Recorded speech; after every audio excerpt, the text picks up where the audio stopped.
So welcome to all. Today we will discuss about a topic called key clock. So first of all, in this topic we will discuss about what key clock exactly is, means kind of introduction, including those theory as well. And further we will discuss about how the scenario or the how key clock exactly works, means how your web applications are being secured. Thirdly, we could be able to look into the various features of the key clock. So yeah, so let's move on with that. Some theories here. So key clocks was firstly start in 2013, but it was being broadly adopted in 2015 by the starting of JWT tokens, which are being used in key clock as a token. So what key clock exactly is a separate server which provide functionalities like authentication and authorization to your application, whether it be an Angular application and Java application, any application, Spring application as well. So it provides authentication and authorization to those applications. So you must have come across this term authorization and authentication. So what authentication is means whatever you are, means let's suppose you are considering yourself an user A. So you are exactly user A only. You are not user B who is claiming to be user A. That is called an authentication. And authorization is that you are user A only, but you might not be allowed to access to a resource with that identity. So that is called authorization. Okay. So let's move on now. Next, it uses further various protocols like OpenID Connect, SAML 2.0, and this OAuth, JWT. We will discuss all this in the further lectures, in the coming lectures. Okay. So now we will look into the scenario, how Keycloak exactly looks like. The scenario means, okay. So let us suppose you are a user here. Might not look as exactly as this one, but yeah, consider this as you. So you're trying to access to an web application, let's suppose in Java application. Okay, so there was a few pages of that application, let's suppose a HTML page, the index one, trying to access that. So if you are not having that token, right now we are considering the case that you are trying to log in for the first time and not having the token, so it will redirect to the key clock to authenticate yourself that yeah, you are a valid user. So once you reach there, you will asked with the user credentials and the password. Okay. So once you enter the user credentials and the password, you will be redirecting back to the web application if those credentials are right. And there are other factors as well, the security constraints, rules, groups, etc. We will look into those factors later in this series. Okay. So you will redirect back to this application with the JWT token, Java Web Token, containing the information of your session ID, your username, your profile name, other information as well, roles as well. Okay, with that information, you could be able to access those application and access those pages as well. Okay, this is the normal scenario how it works. Further, we can say that what are the benefits of exactly this key clock is. So it provides functionalities like single sign-on. So let us suppose you are having 2 or 3 web applications, and in that you want that uh, once you are logging into one application, you couldn't be you are not asked to log into the other application. So Keycloak provide that functionality that once you are logging into one application, you don't need to have that login to other applications separately. But considering the fact there are constraints as well, like this rules and all. Okay, so yeah, second thing is there. It's clear that it helps in securing the applications. It provides authentication and authorization. I have told you authentication is that you are someone who you are claiming to be, and authorization is that you are the person who is authorized to access that resource. Okay, so Keycloak what does is that you will enter your credentials in the Keycloak only. So it provides the problem of middleman problem. That means your credential will not flow through the request to the Keycloak. You will directly enter them in the Keycloak only. Okay, so yeah, I must say that it is being provided with very good documentation. You can go through that.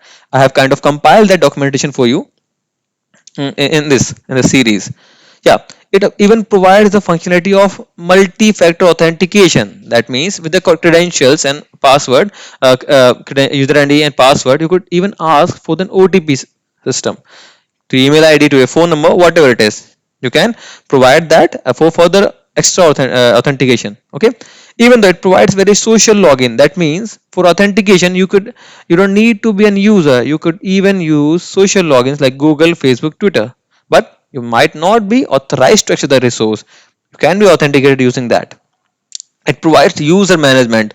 In Keyclock, I would like to show you an diagram. Yeah, this one might be blur a little bit. So in this Keyclock, you could say that this Keyclock provides user federation. That means you could be able to import users from Kerberos and LDAP, that access directory.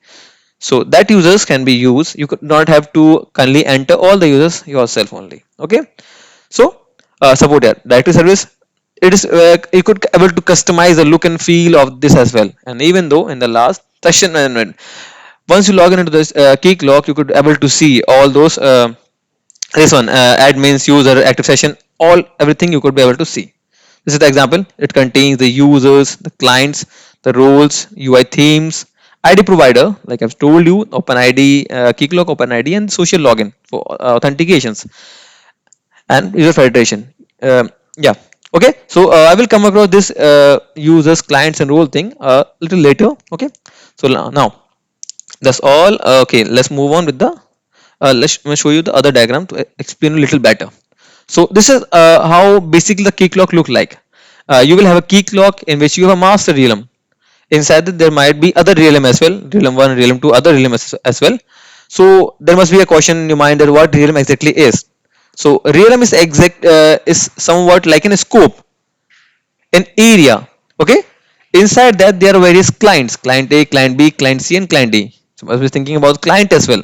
So client as those your uh, APIs or the your mind IP address and the port. Let us suppose I want to secure my localhost 882. So that becomes a client. Other client may be localhost 884. So those are the those API or the address bars are clients.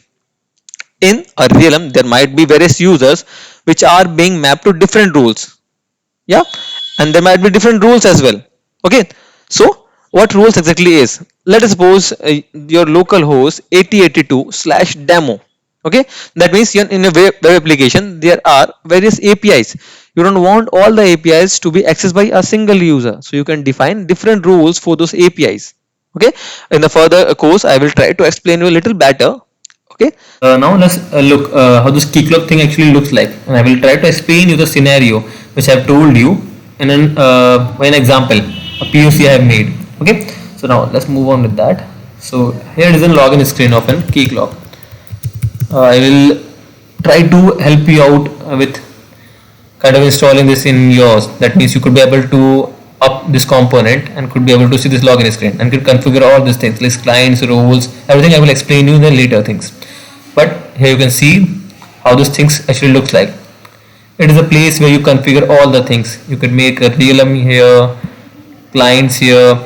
Okay, roles should be fine here, user federation, whatever I have told you, everything you could see here. Okay, we'll talk about it on the upcoming videos. So now let us look at an example. I made web applications in a Java and have deployed it in the Tomcat. Okay, so it's my main page. I have defined here 3 HTML pages in which I have defined few roles. So when I try to access this page, yeah, it is redirecting me. See, the URL have changed. Earlier the URL was 8084. See, look at the port number. Okay, it was 8084. When I try to access this page, this port is being changed. Okay, it is being changed to, it is being redirecting me to the Keyclock. So here when I will enter the credentials, which is mostly right only, so it will redirect me to that port only. Okay, and with the page which I was trying to access. Okay, so this is how the Keyclock exactly works.